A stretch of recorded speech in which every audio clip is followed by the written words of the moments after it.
अगर आप hair transplant procedure के बारे में सोच रहे हैं या अगर आप करवाने वाले हैं और आपको डर लग रहा है कि ये प्रोसीजर कितना सेफ है, इसमें क्या-क्या स्टेप्स होते हैं, कितना टाइम लगेगा, कितना दर्द लगेगा, तो आज मैं आपके लिए एक ऐसा वीडियो लेके आ रहा हूँ जिसमें हम स्टेप बाय स्टेप समझेंगे कि हेयर ट्रांसप्लांट प्रोसीजर वाले दिन क्या-क्या होता है। डब्ल्यूएफआई प्लास्टिक सर्जरी में हेयर ट्रांसप्लांट एक सिर्फ प्रोसीजर ही नहीं, एक मेडिकल जर्नी है जिसमें हमें पेशेंट्स को शुरू से एंड तक, प्रोसीजर से पहले, प्रोसीजर के दौरान और प्रोसीजर के बाद भी हर चीज डिटेल में एक्सप्लेन की जाती है। इस जर्नी का फर्स्ट स्टेप आपका शुरू होता है आपकी कंसल्टेशन से। मोस्ट ऑफ द केसेस में हमने ये ओपीडी कंसल्टेशन पहले ही कुछ दिन पहले ली होती है, बट प्रोसीजर के दिन भी हम फिर से वो चीजें दोबारा पूछते हैं। We ask you questions about your past history, आपकी मेडिकल हिस्ट्री, कोई एलर्जी हिस्ट्री तो नहीं है, और हेयर लॉस के बारे में डिटेल एक्सप्लेनेशन फिर से पूछी जाती है। प्रोसीजर से पहले फिर से डिस्कस किया जाता है कि एक्सपेक्टेड कितने ग्राफ्ट्स लगेंगे, कैसे लगेंगे, कितना प्रोसीजर होगा और आफ्टर केयर क्या होगा। हेयर ट्रांसप्लांट का सेकंड स्टेप होता है मार्किंग। ये बहुत ही इंपॉर्टेंट प्रोसेस है। एक प्लास्टिक सर्जन का सारा ज्ञान और सारी आर्टिस्टिक इसी स्टेप पे यूज होती है, क्योंकि वी एग्जैक्टली नो कि हेयर लाइन कैसे होती है, आपके एज के हिसाब से कैसी होनी चाहिए, आपके डोनर एरिया और रेसिपिएंट एरिया के हिसाब से कैसी होनी चाहिए, टेम्पल्स बनाने हैं कि नहीं बनाने, ये सब हेयर लाइन डिजाइनिंग में होता है। एक अच्छी हेयर लाइन ही एक नेचुरल रिजल्ट्स देती है। The next step comes is photography. Photography plastic surgery में एक बहुत इंपॉर्टेंट रोल करता है। This is used for record keeping, for medical education and sometimes even for marketing. The next step is anaesthesia. Hair transplant maximum cases में local anaesthesia में किया जाता है। कुछ केसेस में सेडेशन का भी यूज किया जा सकता है, और उस केसेस में एक एनेस्थेटिस्ट की प्रेजेंस में सेडेशन भी दे सकते हैं। As a plastic surgeon we know the exact anatomy of nerves in the scalp. At WFI plastic surgery centre what we give is a scalp block. तो पूरे स्कैल्प पे बहुत सारे इंजेक्शन लगाने की जगह हम 3 या 4 इंजेक्शन लगाते हैं, जिसमें एग्जैक्टली कुछ नर्व्स को ब्लॉक किया जाता है, ताकि उन नर्व्स को ब्लॉक करने से पूरा स्कैल्प ब्लॉक हो जाए। एक बार स्कैल्प पूरी तरह से एनेस्थेटाइज हो जाए, then the entire procedure is absolutely pain free. You will have no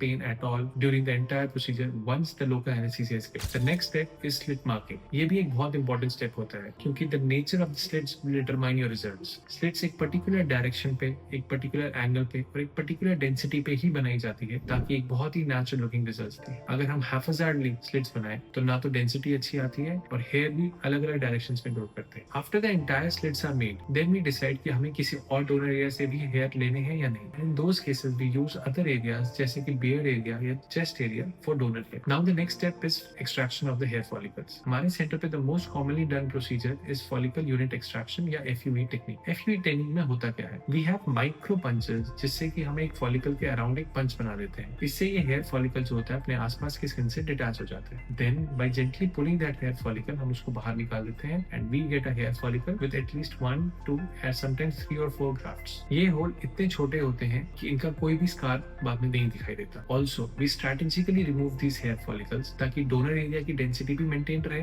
और हमारी adequate number of hair follicles भी मिल जाए। फॉर बेटर टाइम मैनेजमेंट, जहां एक टीम फॉलिकल्स निकाल रही है, वहीं एक और टेक्नीशियन की टीम हेयर फॉलिकल्स को असॉर्ट करती है। ये असॉर्टमेंट भी एक बहुत इंपॉर्टेंट स्टेप है, क्योंकि हम ये देखते हैं कि कौन से हेयर फॉलिकल्स हेल्दी है और कौन से नहीं, ताकि डैमेज्ड और खराब हेयर फॉलिकल्स को हम यूज ना करें। अभी तक जो हमारा प्रोसेस था, hair line marking, slit making and follicle unit extraction, approximately 4 से 5 घंटे का हो जाता है। तो अब हम पेशेंट को एक ब्रेक देते हैं। इस ब्रेक में we give a light lunch to the patient and let him take rest for some time. इसके बाद जो नेक्स्ट स्टेप होता है वो होता है इम्प्लांटेशन का। जो फॉलिकल्स हमने निकाले हैं असॉर्टमेंट के बाद, we now have the best follicles with us. Now we will implant each follicle 1 by 1 into the recipient area, जहां पर हमने ऑलरेडी स्लिट्स बनाई हुई। इम्प्लांटेशन में भी we have to take care that we do not hold the hair from the bulb area. Hair को हमेशा shaft से पकड़ा जाता है। अगर उसको बेस से पकड़ा गया तो फॉलिकल का बेस डैमेज हो जाता है and the hair follicle never grows. So after you been through the 3 to 4 hours of implantation procedure, our procedure is coming to an end. The next step we do is photography. We again take photos of your scalp, ताकि हम before and after को compare कर पाए। The next step is dressing. इस dressing का purpose होता है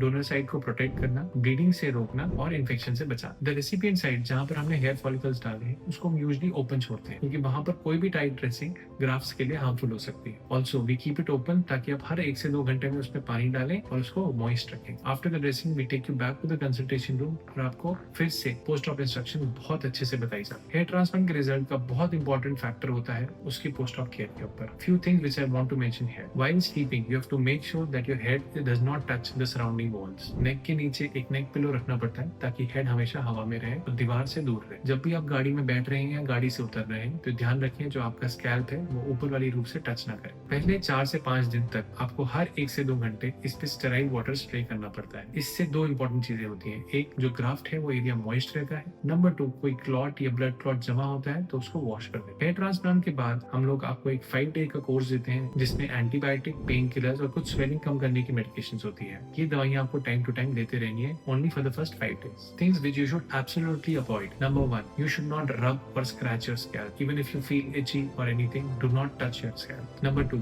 smoking और अल्कोहल को अगले 2 हफ्ते तक बिल्कुल अवॉइड करना है because both of them have very deleterious effect on the scalp hair। Gymming, workout, swimming, helmet पहनना, ये सब आप अगले 2 महीने तक नहीं कर सकते, so please avoid it. So I hope आपको ये पूरा प्रोसीजर समझ आ गया होगा। इस वीडियो को बनाने का मेरा यही पर्पस था, that I take you through the journey of hair transplant procedure. तो अगर आपको इसके बावजूद भी हेयर ट्रांसप्लांट से रिलेटेड या हेयर फॉल से रिलेटेड कोई भी डाउट हो तो नीचे दिए गए नंबर पे we for you plastic surgery पे कॉन्टैक्ट कीजिए and our team will get back to you.